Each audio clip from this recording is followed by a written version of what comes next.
ये आपका बहुपद नहीं है। काहे भाई? क्योंकि ये जो रूट का मतलब होता है पावर 1/2 होता है, तो ये जो 1/2 जो है ये पूर्ण संख्या नहीं है। ठीक है, पूर्ण संख्या का मतलब होता है। तो अब चैप्टर में चल रहे हैं।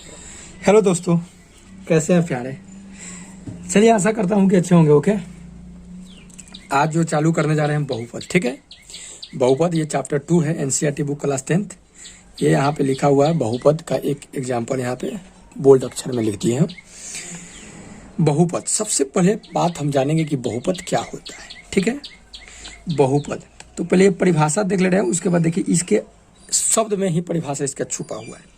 पोली माने होता है अनेक, अनोबियल माने होता है पद। यानी देखिए यहाँ पे देखिए बहु, बहु माने अधिक, और पद एक से अधिक पद वाले जो मतलब एक क्या बोलते हैं, एक बीजगणितीय जो व्यंजक होगा उसको हम क्या कहेंगे, बहुपद कहेंगे। जैसे देखिए चर, अचर, चर के गुणांक तथा ऋणेतर। ऋणेतर मतलब होता है ऋण से हट करके, माने माइनस नहीं होना चाहिए। ठीक है, ऋणेतर शब्द का मतलब क्या होता है, माइनस नहीं होना चाहिए। घातांक के जोड़, घटाव या गुणन की क्रिया वाले जो बीजगणितीय व्यंजक होते हैं उसी को हम क्या कहते हैं, बहुपद कहते हैं। ठीक है, जैसे 2x² + 5x - 7 ये आपका बहुपद है। 6x² - 5x + 8 ये बहुपद आपका है। कैसे है? तो यहाँ चर, या यहाँ चर और अचर मिल गया है ना, और इसका घात क्या है, ऋण नहीं है, मतलब माइनस में नहीं है, प्लस में है, तो ये क्या है, बहुपद है। इसमें भी देख रहे हैं घात प्लस में, यहाँ प्लस में घात है, तो ये बहुपद है। लेकिन यहाँ देख रहे हैं ये आपका बहुपद नहीं है, ये बहुपद नहीं है। कैसे बहुपद नहीं है जी? तो इसलिए बहुपद नहीं है कि इसका पावर तो एक है, लेकिन जैसे ही इसको हम ऊपर लेकर के जाएंगे तो इसका पावर माइनस में हो जाएगा, इसलिए यह बहुपद आपका नहीं है। यहाँ देखिए ये माइनस में है, ऋण में है, यानी घटाव में है, पावर माइनस में है, इसलिए ये भी आपका बहुपद नहीं है। अर्थात 100 बात की एक बात मैं बोलूं कि अगर आपसे कह दे कि निम्नलिखित में से बताइए कि कौन बहुपद है या कौन बहुपद नहीं है, तो सीधा आप ध्यान दीजिएगा कि उसका पावर जो होना चाहिए वो माइनस में नहीं होना चाहिए, मतलब एक पूर्ण संख्या होना चाहिए। ये भी आप देख रहे हैं √2x² + 5x + 6 ये भी बहुपद है, क्योंकि यहाँ पे देखिए ये जो है ना अंक अचर है और इसको बोलते हैं चर। अब दो चीज आ रहा है यहाँ, चर और अचर आ रहा है, ठीक ना, तो उसको भी मैं डिफाइन कर दे रहा हूँ, समझा दे रहा हूँ। चर का मतलब होता है जिसका मान बदलता रहे, जैसे x कब हो, x बराबर हम सवाल हल करते हैं 2 आता है, कभी 3 आता है, मतलब इसका मान बदलते रहता है। तो x, y, z ये सब जितना भी होगा ये आपका चर होगा, और वही 2, 4, 6, 8 ये सब जो होगा ये आपका अचर होगा। बस चर और अचर में बस इतना ही अंतर है।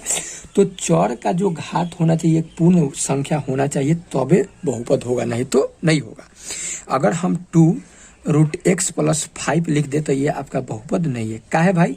क्योंकि ये जो रूट का मतलब होता है पावर 1/2 होता है, तो ये जो 1/2 जो है ये पूर्ण संख्या नहीं है। ठीक है, पूर्ण संख्या का मतलब होता है कि 0, 1, 2, 3 इस तरह से होना चाहिए, मतलब कि गिनती की संख्या के पहले शून्य लगा देने से जो नई संख्या बनती है उसको हम क्या कहते हैं, पूर्ण संख्या कहते हैं। तो चर का घात जब एक पूर्ण संख्या होती है ना, तो वो क्या होती है, वो बहुपद होता है। ठीक है, अब बहुपद के प्रकार देखेंगे। ठीक है, तो देखिए बहुपद का जो प्रकार है ना, 2 प्रकार के होता है, एगो घात के आधार पर होता है और एगो पद के आधार पर होता है। तो घात के आधार पर एक घाती या रैखिक बहुपद, एक घाती या रैखिक मतलब जिसका घात 1 हो, जैसे x + b, इसमें x का घात क्या है, 1 है, तो ये एक घाती बहुपद है, रैखिक बहुपद इसको बोलेंगे। ठीक ना। 2x + 5 ये क्या होगा, एक घाती बहुपद होगा। 3x + 7 ये कैसा बहुपद होगा, एक घाती बहुपद होगा। ठीक है, द्विघाती बहुपद या द्विघात बहुपद, जिस बहुपद का घात क्या हो, 2 हो, जिस बहुपद का घात क्या हो, 2 हो, जैसे 2x² + 5x + 6 कर दे, देखिए बहुपद चर, इसमें चर का घात क्या है, 2 है, तो ये द्विघाती बहुपद है। y² + 5 - 6 यहाँ पे अधिकतम घात कितना है, 2 है, तो ये कैसा बहुपद है, द्विघाती बहुपद है। त्रिघाती उसी तरह से अगर 3 घात रहे, 3 घात अगर रहे, अधिकतम घात कितना हो, 3 हो, तो वो बहुपद क्या कहलाएगा आपका, त्रिघाती बहुपद कहलाएगा। ठीक है, त्रिघाती बहुपद। इसी तरह से चतुर्थघाती, पंचघाती समझ रहे हैं ना। उसके बाद पद के आधार पर बहुपद के प्रकार है। एक पदी बहुपद, जिस बहुपद में केवल एक पद होता है उसको एक पदी बहुपद कहेंगे। जैसे एक्स एक पदी बहुपद है, एक गो पद है। 2 3 एगो पद है तो एक पदी बहुपद है। ठीक। द्विपदी बहुपद, द्विपदी मतलब जिसमें 2 गो पद हो, जैसे 2x + 5, एक और एक 2 पद हो गया। आप पतिए तो 3x² + 3x² + 5 भी को पद है, तो आप कहेंगे कि एगो 2 गो 3 गो। जी नहीं, गलत है। ये दोनों एक जाति का है। 3x² 6x² + 5 ये द्विपदी बहुपद है। एक पद और एक पद द्विपदी है। उसी तरह से त्रिपदी बहुपद, 3 पद वाला, जैसे x² + 5x + 7 1 2 3, तो त्रिपदी बहुपद हो गया। ऐसे ये द्विघाती बहुपद भी है, लेकिन पद के आधार पर ये त्रिपदी बहुपद है। ठीक है, तो आई होप मेरे प्यारे समझ गए होंगे कि बहुपद क्या है और बहुपद का प्रकार क्या है। ठीक है, उसमें चर क्या है, अचर क्या है। चर मतलब जिसका मान बदलता रहता है, अचर मतलब जिसका मान नहीं बदलता है। ठीक है, तो आई होप मेरे प्यारे इतना बात आप समझ गए होंगे। ये बेसिक बात था। अब देखिए प्रश्नावली 2.1 जो है, इसमें तो बहुपद का भी चर्चा है नहीं, लेकिन बहुपद चैप्टर है।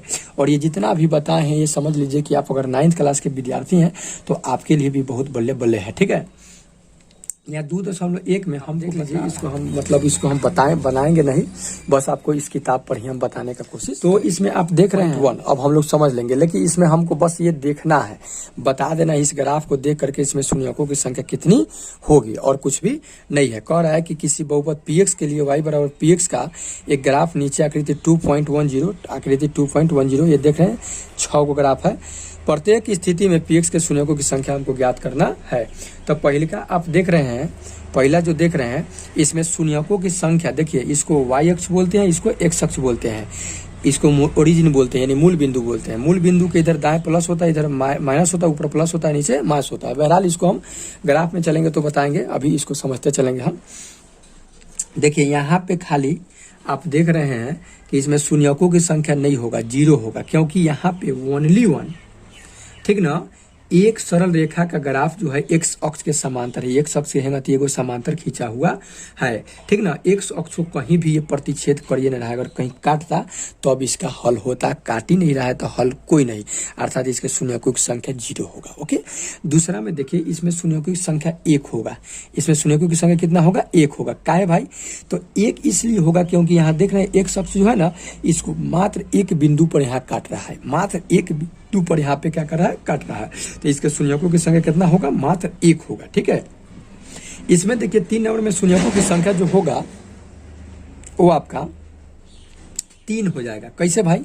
तो देखिए एक शख्स को 3 बार काट रहा है, 1 2 और यहाँ 3। वाई को काटने से मतलब नहीं है, एक शख्स को देखेंगे कि कितना बार काट रहा है, 1 2 3, 3 बार काट रहा है, तो इसके शून्यकों की संख्या कितना हो जाएगा? 3 हो जाएगा। ठीक है, चौथा में देखिए, चौथा में आपको दिखाई दे रहा होगा, इसमें शून्यकों की संख्या पूछ रहा है, तो इसमें शून्यकों की संख्या आप बता सकते हैं कितना? 2, क्योंकि देखिए एगो यहाँ 1 काटा और यहाँ 1 2 बार काटा ना, तो यहाँ शून्यकों की संख्या 2 हुआ।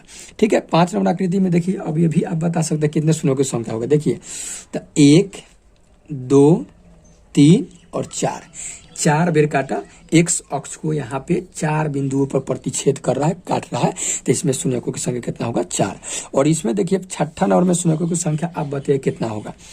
1, अब यहाँ देख भाई काट नहीं रहा है, यहाँ छू के निकल रहा है, 1, यहाँ भी एक बेर छू के निकल रहा है, ठीक ना। तो यहाँ 2, ठीक ना, 1 एक यहाँ 2, मतलब काट नहीं रहा लेकिन छू के निकल रहा, तो एक ही बेर कहलाएगा, 1 2 और यहाँ पे 3, अर्थात इसमें शून्यकों की संख्या कितना होगा? 3 होगा। तो आई होप मेरे प्यारे शून्यकों की संख्या, इसे ग्राफ अगर दे दे और पूछ दे कि शून्यकों की संख्या कितनी होगी, तो मात्र आप ये बात देखिएगा कि ये एक शख्स को कितने बार काट रहा है, जितना बार काटेगा ना उतना उसके शून्यकों की संख्या हो जाएगी। ठीक है, तो आई होप मेरे प्यारे समझ गए होंगे। इसके बाद अगला चैप्टर हम लेकर के आएंगे प्रश्नावली 1.2, प्रश्नावली 2.2, प्रश्नावली 2.2।